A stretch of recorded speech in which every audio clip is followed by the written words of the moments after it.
Welcome to Cash Talk, the podcast where we delve into the depths of finance, business, and life itself. I'm your host, John Cachia, a multi-award-winning wealth advisor with a passion for empowering ambitious Australians to confidently achieve financial freedom. Hey everyone, before we get started, this is a quick reminder that everything in this podcast is of a general nature and nothing has been tailored to your personal circumstances. So please seek personal financial advice before acting on this information. And welcome back. And today I'm joined by Matt. Matt, how are you, mate? Yeah, good, Johnny. Thanks for having me on. Appreciate it. Mate, been a little bit of time between drinks. So you had that tooth injury, that kind of, or tooth episode that kind of caused this to kind of be delayed a little bit. But glad to kind of be on because obviously we've been, jamming a little bit for a little bit of time. We kind of connected over LinkedIn and was liking a lot of things he's doing, especially being in Victoria in an area that is well kind of sought after. But he does look at all areas in Victoria. And Matt Skehan is a buyer's agent from Azure Buyers Agents, but he's been a physio in the past and also been around the traps when it comes to property as well too. And what really kind of resonated with me was around how he kind of goes about looking after his clients. So I wanted to kind of get him on. I want to kind of dive into this with Matty. So Matty, just give us the 2-second version about your career into becoming a buyer's agent. Yeah, John, good question. So, turning 40 this year, so I think you sort of reflect on a few things, but I was physio by trade, so 22 when I graduated. So for 10 years I was a physio in private practice, so sports or musculoskeletal physio. But the short version was when I left physio, had half a dozen invested properties myself. So practice what I preach, fell in love with property. Physio is a very physical job. It's like being a carpenter on the tools and stuck in a cubicle. So I just followed my passion for helping people, which is why I was a physio and sort of just changed the product, I suppose, to property. And so, followed a passion. So I've been in the industry now since 2017. Mm-hmm. So, before my own business of 5 years, I worked at quite a large investment buyers agency and worked my way up to the manager. So, I think for me, it's been I changed careers probably, honestly, in about 2009. Mm. I was only 24, become self-employed as a physio. I wanted to buy my first property, still living at home and living the dream and saving a lot of money. But then when you become self-employed, you couldn't borrow. But that's when the bug bit me, property. So that was even pre-podcast. So it was books, forums, like my shelf's full of property books and all that sort of stuff. Like our first property we bought in 11, bought 6 over a 5-year stretch from 2011 to 16. And I said I'd change careers in 17 to become an advocate. And as I said, no regrets. 9 years down the track now, so coming up a decade, or 8 years down the track, and absolutely love what I do. It's interesting because obviously you change careers, and before we jumped online, we were just talking about a lot of people are jumping into becoming buyers agents, becoming mortgage brokers, and in these professions.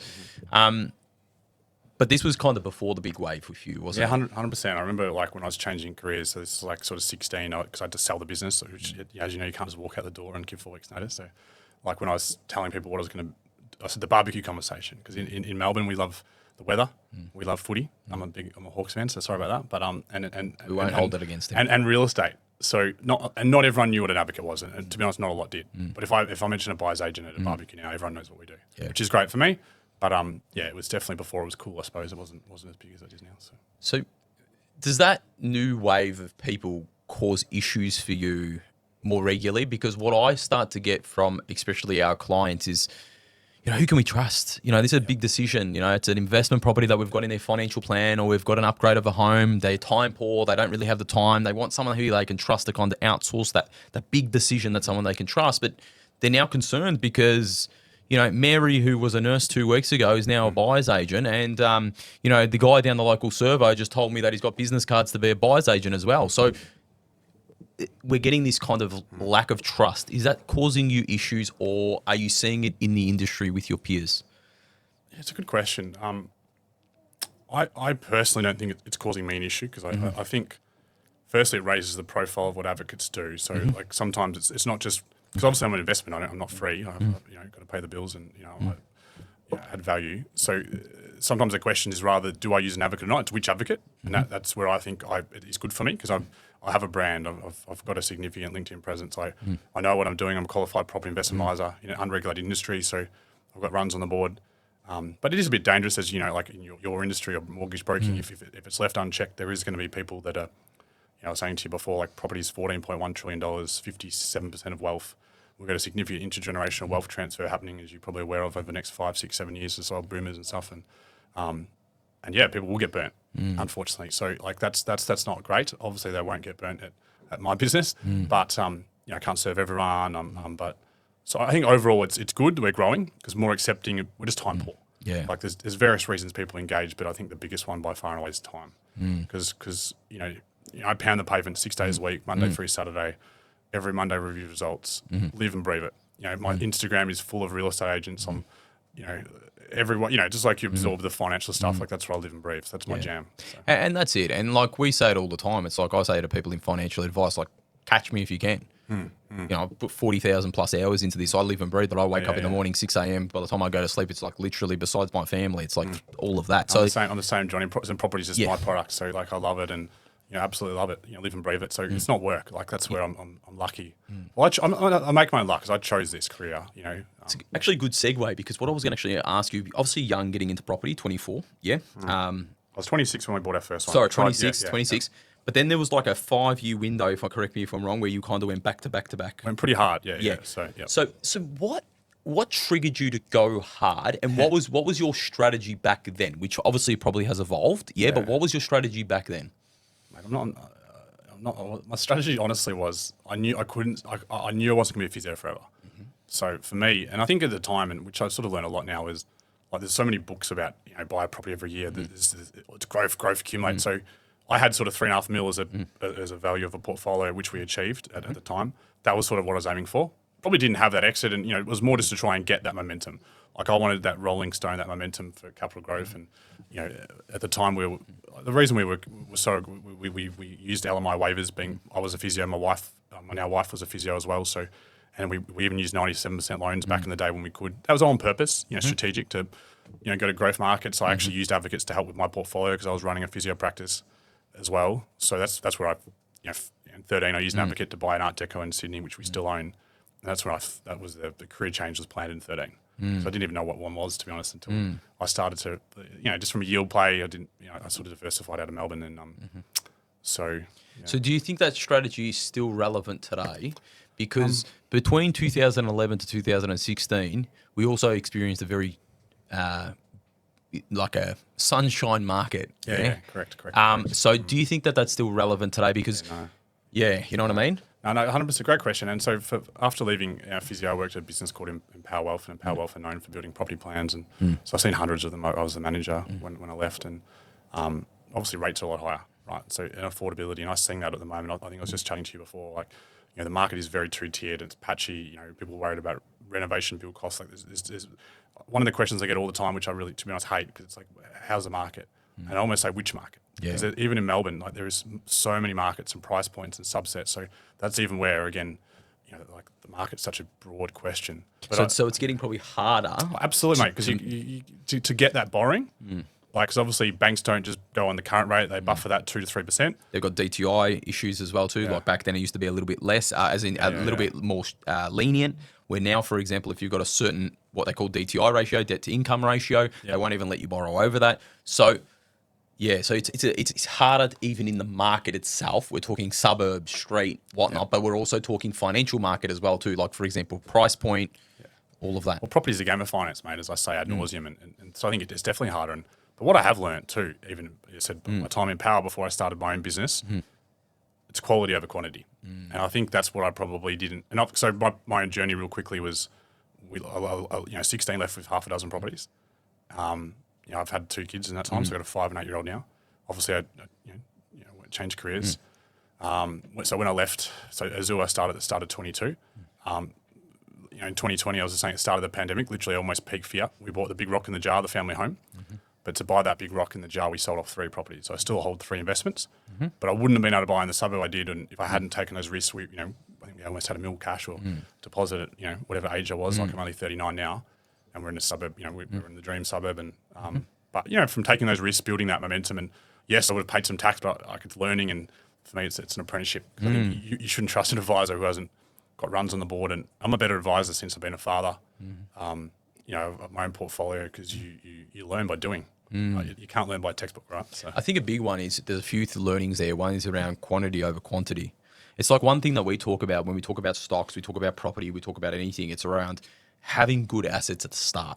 Mate, and that's what I learned. Like one of the things, I talk about all the time, and my ideal client is like, you know, they're trying to get that big rock in a jar. They got, you know, the time poor, got kids. Like love working with those, love their home buyer, but or if their first investment is like the most important one. So most of my clients, they're going to buy one or two. Like look at ATO stats, the data points, like because everyone looks at like, oh, someone's got fucking 50 properties or something ridiculous, the outlier, but they bought them in, you wouldn't even know where they are, right? And they're stressed out of their eyeballs, and you can't even do that anymore. But get one or two good ones, you get, you know, see someone like yourself, get a good share, that balance. That's all you need. It's just a bricks and mortar bank account. So Well, it's interesting because people come to me from a different angle and they'll say, "Oh, you're a financial advisor. You're just going to give me stocks." That is not what we're looking to do. Like a proper financial advisor is looking at all of the assets in their kit bag and saying, "Okay, well, which ones are actually relevant for what you need?" And I say, like property, you need to understand the purpose of it. Property without leverage. oh, mate, that's the magic word for me. Like that's the reason I fell in love with it. It's because of leverage. If it wasn't for leverage, it would be a very bad asset class. But it's leverage. It's the leverage and being able to get into an asset where you can get that capital growth, use that capital growth. Property is really good when you can manufacture wealth. You can renovate it, you can extend it. You can do. You can't renovate or extend Commonwealth Bank shares. No. You know, no, but they've also got their really good pros and cons. You know, because also multi-property investor, like very few. There's months where you're getting the calls where your AC's blown. You've got 10 grand to drop on a bathroom. You know, so you know reno because it's leaking and stuff. So you got to be prepared for that. I've had a property in Cairns that I've since sold because I had to. And we had termites, we had all sorts of issues, and I know there's a lot of advocates out there flogging like, you know, Rockhampton or like in Darwin and stuff, but they're it's like you don't just speculate like shares, right? Like that's your job, but there's the blue chippers, there's speculative. You've got to tailor your advice to the risk profile of your client, and most people don't have that risk appetite or skill set to ride the bumps, you know, because an area like Perth, for example, right? So at my previous business, we were a bit slow to enter Perth and entering as I was leaving, but for 13 years, Perth did absolutely diddly squat, literally nothing. And obviously, it's still a resource-driven town, and so I think, you know, there's going to be people that burnt there. People probably, I know people are still peddling it now. It's dangerous on 80%, 90% growth, like because markets have cycles and timing, and you know, unfortunately, a lot of advocates or advisors are, you know, haven't been around for long enough to even understand what a cycle is. So, it's just you got to be careful. So when do you think it is appropriate to engage someone like yourself? Like, what are your maybe? There obviously is some clients that you're turning away. Yeah, 100%. I turned one way yesterday because it was the wrong area for me at the moment from a capacity standpoint, and what they want. Yeah. And so, from an actual like, when do you think a person gets the most value out of yourself? As in, like, what type of client? What's like? Talk to me about that. Like, I can tell you, if a client has $2,000 a month of surplus cash flow, has the right mindset, has the right this.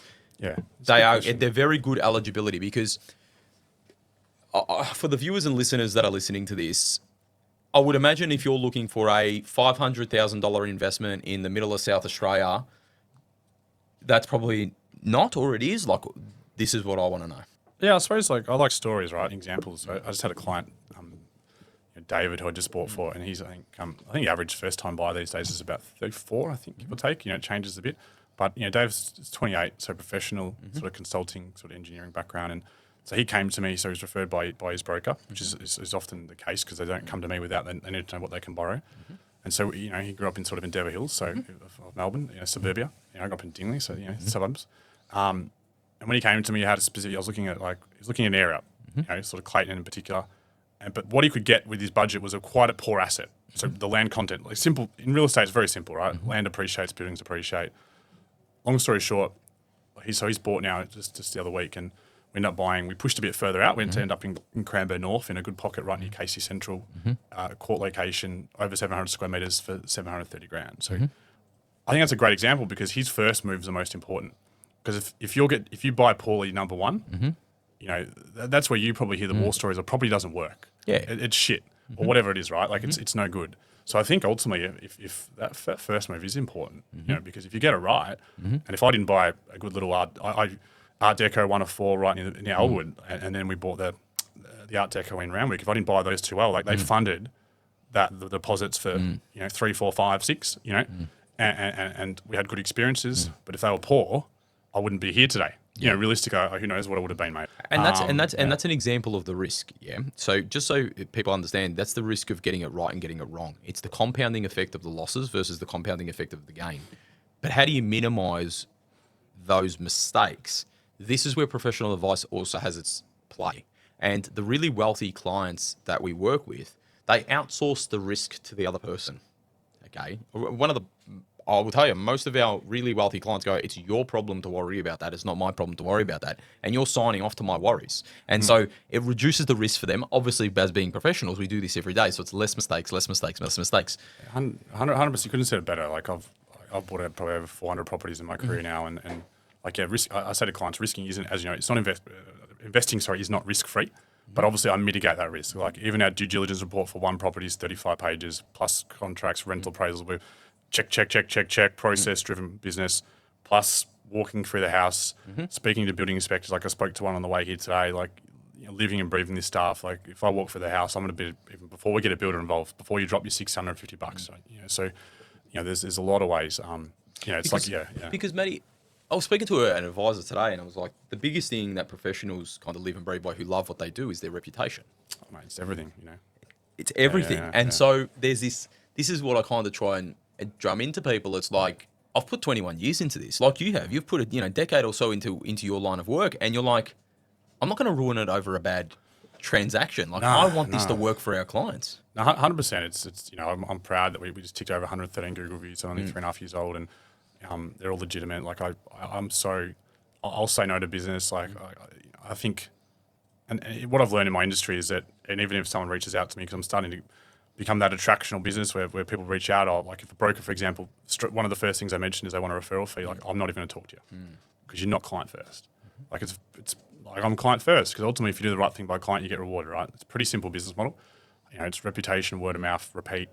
Again, I want to be in this long term, but unfortunately there's people who make their money. It's like builders who just all of a sudden disappear, mate, in the Greek islands, and the companies just disappear. So you got to be really careful who you align yourself with. So go back to Dave's story just for a little bit. So you talked about obviously getting a one that you thought was a good one. Yeah, obviously. What were you looking at? Because I'm just trying to understand, like, am I right to work with you? What am I? So like, what were you looking at first and foremost in the property to say that was a good one for Dave? So the right property for him? For him, for now. So I can understand the thought process. Yeah, so I suppose before we even got there, like I had to do a bit of education, because Dave was like, first transaction, super green. So I said he was looking at sort of 100 or 200 square metres, townhouse, body corporate, stratas and stuff. So in Clayton. And so we shifted to, I have this conversation with clients all the time. Is it head and heart? And what I mean by that, because Dave was, he's living the dream at home, when I say saving and stuff, and he's getting ahead. But a lot of people, because housing is essential, it's emotional. 70% of the market's owner occupiers. People often, so trying to clarify that with him was really important. So I'd say it's head or heart. And for him, it was really head. Like this is a stepping stone. This isn't his dream home. So it's like he wanted this to make money. So we the most important thing, and I'm an educator, guide, taking him through that journey, educating him. With examples, data, because he's a numbers dude, he's a consultant, working his way up in his career. So I think that education is the most important thing before we even get to the asset selection. Because the old saying is, you can lead a horse to water, you can't make it drink. If I just buy this property down my client's throat, there's been pushback. But what I love about it is when you get Dave to buy in and understand, get excited. He sees the property, gets excited about it, understands why he's buying it. Because we've taught a man how to fish type thing, right? Rather than just give him a fish. That I think that's a really apt way. So a lot of it's that, I suppose, is that ex-physio. I mean, it's that psychology, is asking good questions, it's guiding them. But I think because the most important thing was, because the client's paying you because they don't know what to do. So you're there to be the shepherd, the guide, and take him through the journey. So, and then we get to the asset selection, the pointy end. I have a 5-step process. That's easy. Because they already understand why. And so that's great, because you're obviously getting that education and making them think logically. But walk me through that property. So whatever the it was, specific property? like why was that appropriate for Dave? Okay, cool. Yeah, no, that's cool. So that's like the granular stuff, right? But for me, it's it comes firstly, it's location's number one, right? Because you can never move the property. So what are the metrics that maybe you're looking for in that? Yeah. So firstly, not on a main road. It was in a cul-de-sac. It was a court. Like we want owner occupier appeal, because that's what drives the market, right? So you run a mile if anyone talks about investment grade or investment stock, because 70% of the market's home buyer driven, right? That's what drive prices, not the investors. The investors don't set the market. So court, near park, near Casey Central shops. So near things, because people want amenity, right? That's important. Number two is land size. This was in an area where there's like 5 LGR postcodes in the Cranbourne region, right? Like Cranbourne North. So I've identified it because it was over 700 square metres. All the new stuff's on 400 or 350, 400, 450. So we've got some scarcity of land. I always thought that there was, like, for me, that, like, the land size was always a big driver for me. Always. I don't know if it was just drilled in my head, but it was just like, it's the land I'm buying. Well, that's what appreciates. The saying is land appreciates, buildings appreciate. So and that's where, if you look at history, like they're not making more of it, and you need to be in infill areas, but that's where the growth is. The growth isn't in the building. The building is depreciating. And so, Matty, I heard there's like and this was something that I learned many, many years ago, so please correct me if it's not still valid, but there's like a hierarchy of property. Like the hierarchy is like a house with a nice set of land in a good location. Then you kind of work your way to maybe a house with a smaller block. Then you work your way to maybe like a duplex and tick, tick, tick, tick. Like, is there that kind of like structured system? Yeah, there is, and it's probably a bit of a conjecture point because there's different ways to approach that. So I was even speaking to an advocate the other week in Brisbane, because Brisbane's had a big boom recently, right? So that's where Melbourne's starting to benefit because Perth's had a big boom, Adelaide's had a big boom, Brisbane's had a phenomenal boom. And I was speaking to this advocate because like a common budget we get from investors is circa 800, right? And I was speaking to a guy who's ex-valuer, and so he's a good advocate, right? He specialises in Brisbane and he ex-valuer, and I said, what are you buying at 800? And he goes, we're actually looking at even sometimes really boutique apartments close to the city. Because otherwise you're getting that far away now, like into the absolute boondocks up there. Then so that's where there's a... So it's like a cross. You got not just like a metric in regards to the type of property. Yeah, I think it's You've got it like around location and then... And it's just what you can get for it. Because the reason Melbourne's starting to... So this year my inquiry is really... for the first 3 years of my business, I started at 22, and anyone who's got a mortgage was aware of that rate started to rise and rose 13 out of 40 months, and that was fun times to run an advocacy business. No one wanted to touch Victoria thanks to the taxing regime. But obviously it's really changed this year because of an affordability constraint. But that's where I said for Dave, it was a 735 purchase. If I can get a house, I will. If I can't afford a house enough, I have to go into the absolute boondocks. That's when I might go back in the townhouse, the villa, older style stuff, right? None of the new stuff because I want land content. So it's really just price point, and what Melbourne, I think, has got going for it right now is pure and simply affordability. And it once was, the most livable city. It's still got so much going for it, and there's a lot of migration, a lot of supply and stuff. But so Melbourne has that affordability. So it's price. It's a good question. It's price point, right? And because let's say if you've got a lower price point, 500-600, that's, do I go regional? Say if I'm in Victoria, or do I go for that older style boutique apartment or the villa? And that just budget driven really for me. That's the sort of, And it's interesting because you've got a time, obviously you've got this kind of shock in regards to land tax, you've got issues that are happening there, but you've also got this just serviceability issue like you talked about. But one of the other ones that I wanted to cover with you is around, I do believe that we're in a construction crisis rather than a housing crisis as per se. And what I mean by that, I think it was Tom Panos that came out and kind of said like, the main issue we have is that building costs too much. Yeah, 100%. And I kind of listened to him and I said, that's pretty valid, because it does scare the market. But be fearful when people are gready, and be greedy when people are fearful. Because I was telling you offline, I've recently purchased my new home, and it went to the auction, and no one bid it against me. We talked offline about how much I paid, and we thought it was a kind of a good price for where it is, but I know that people are scared of what's to come for that because there's construction costs that come with what we're going to do. They're stabilising as well, right? So like I was reading the financial review the other week, and there was raw costs like conduit, cement, but they're sort of starting. And even my local coffee shop where like if you go there in the morning, there's the builders coming, right? So I'm picking their brains, right? I was asking the guy the other day, cabinet maker, I said, what are your costs doing at the moment? And they're stabilised. So most of them are actually starting to come back a bit because it's, where, as you know, people are feeling pain financially. So even some, unfortunately, on my street I live in, there's a sale that I think is financial and is renovating industry. So people are, not spending as much. I'm sure you're seeing that in your line of work. Yep. So there is definitely opportunity there because housing is expensive. I agree. And the thing is around like when we talk about construction, we're also having less people build.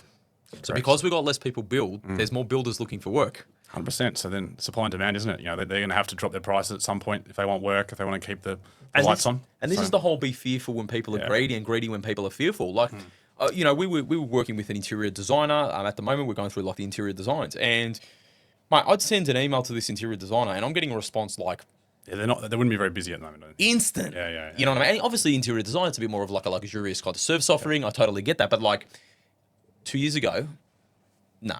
Yeah, so I think the economics around this is also around the issue that we've talked on this podcast before, is around inflation and then inflation expectation. Because they've been able to manage inflation expectation, which is inflation's coming down, businesses don't need to set the price on what they would be. So, for example, if I know that inflation rates are going up because inflation's going up and they feared everyone there's this inflation expectation, I'm a business owner. I'm not pricing today. I'm pricing 12 months from now. Particularly as a builder, right? There's a lead time, you quote work, and people don't sign a contract the same day. Correct. And they're all getting scared in regards to they're seeing these builders fall over and all of this stuff.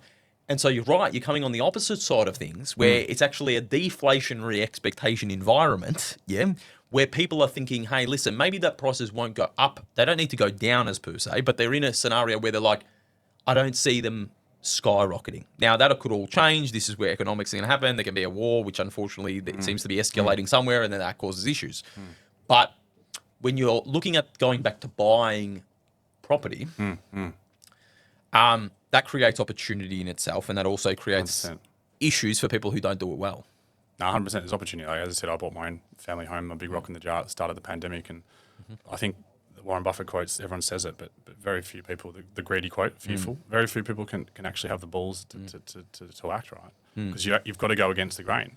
We're human, we love social proof, that's why auctions work. I think talking to you about that, and I'm at auctions all the time, and it's ridiculous how it's like seagulls to a chip. When everyone wants it, you want it, right? It's like why people line up for the new iPhone or whatever it was, the Nintendo Switch or something. I didn't even know until I saw that on a mortgage broker's, sort of socials. I'm like, why would you line up for a Nintendo Switch, right? Like, why?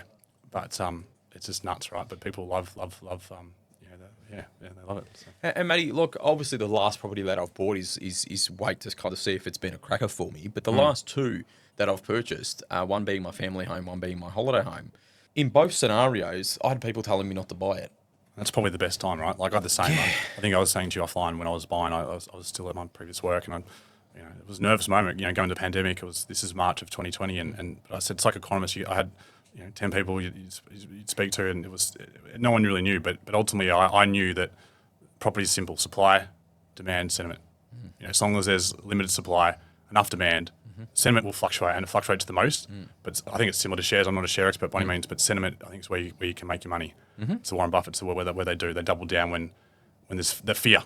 And everyone's panicking, right? Which I'm sure you see regularly. So. And like I was saying to you, I don't know if it's because I've been in the profession since I was 14 that I'm kind of drilled into this way, but like the same can be said about the stock market. And it's not to say that I get it perfect. No one gets it perfect, but it's getting in those areas of good, not bad. Like when markets came down in the stock market, I'm looking at my plan and saying, hey, listen, my equity position in line with my strategic asset allocation has gone down in regards to my equity exposure, therefore meaning that my cash exposure is overweight, therefore I need to put it into equities.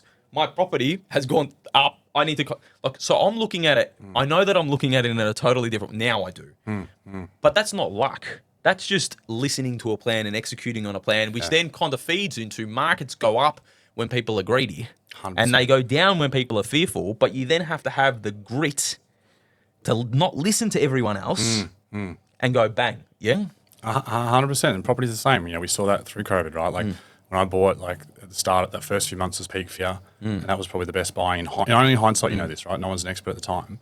And then obviously there was a ridiculous boom where people were buying stuff sight unseen, but I see all the time now, like where people are losing money. And I just saw one the other day where they've lost 100 grand from a 22 sale and sold it now. And that's common, right? Because there's that overcorrection. So, well, there was a house on the street that I bought. I think they got done about 10%, which worked out to about 400 grand. They got done. Yeah. And you can lose money in property. It's not a safe asset class as people think it is. It is a growth asset. I will tell you, go to the ASIC website. I think it's the risk return trade-off. You'll see property up there. But over time, it becomes less risk. It's like, if we talk about Chelsea Heights as an area, for example, if you bought in Chelsea Heights 20 years ago, you could have nearly put it on any single property in Chelsea Heights and you would have made money. Yeah, you throw data at the board. But like I think right now, as you know, with like a lot in the world, and this is probably what you know more a bit, but obviously the double income's factored into borrowing. Like growth across the globe is slower, right? And so I think it's more and more important to get that asset selection right. So I can't say as eloquently as you, but I just see it property wise. And there was a newsletter I follow that focused on the high end of Melbourne, sort of 2 to 10 mil, and like even case in point, the top end was like 3% growth over a decade, and that's not normal, right? We're talking the Hawthorns and the Qs. Like, so you can lose money at the top end if you buy high, sell low.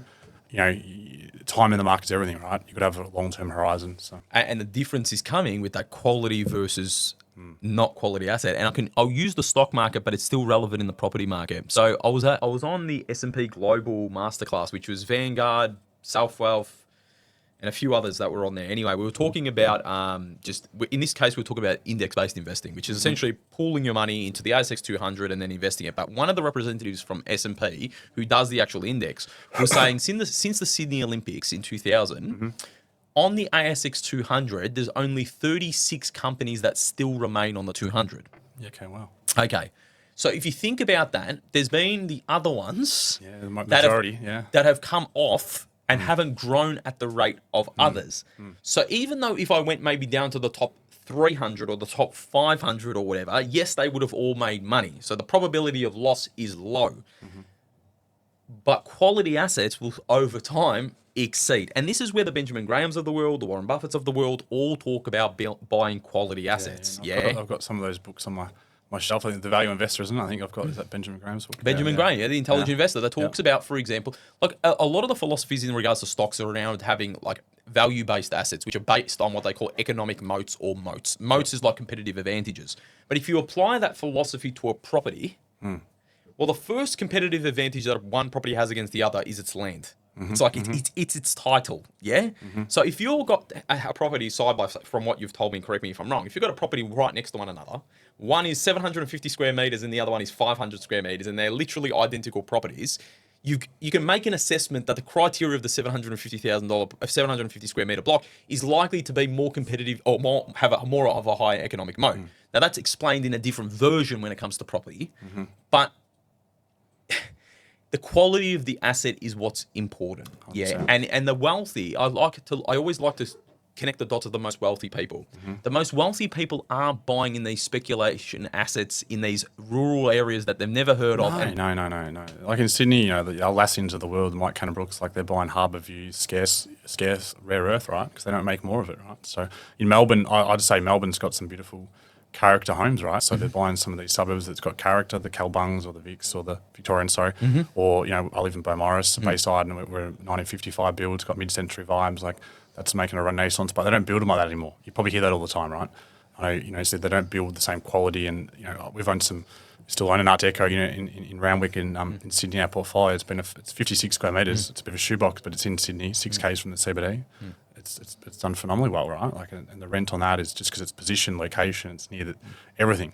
So it's character. People love that stuff, right? Like there's the vintage or retro, or it's a scarcity element to it. Yeah, definitely. So a lot of the new properties and stuff are the greenfields. So I remember Greenfield is out in the boondocks and the farmlands. We were driving up to Bright with the family last sort of into the grand final, and you're just driving out through some of these suburbs, and you're literally going through rolling farmlands. All of a sudden, you see a townhouse literally on top of each other.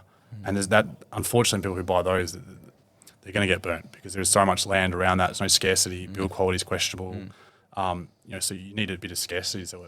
And I want to put a caveat before we wrap things up is around like the story of Dave, like that price point is likely to be what those townhouses are roughly at. So it's not like we're just talking about the affluent, wealthy people that are having these trophy homes. No. It's about understanding what quality assets look like and then how that transaction fits in your overall plan, because if your cash flow is poor, if you don't know where you're heading and you're just doing it because your mate told you to do it, there's a few likely things that are going to cause this to blow up. Now, I want you to also know that, as you can see, I love stocks, I love property, but I love the assets that are right for you, okay? And that is the most important, and I know that Matty thinks the same way. I know that he's turning away clients that he doesn't think it's appropriate for. At the end of the day, he's not going to work with it. His reputation's everything, like we said before, and as it is mine and obviously the people that we work with as well. But Matty, thank you very much for jumping on. That was very insightful. Thanks everyone for watching and listening. And if you're loving these podcasts, be sure to share them to your friends. We're on YouTube and all major music platforms as well too. And make sure you like and subscribe as well. Cheers. Thanks.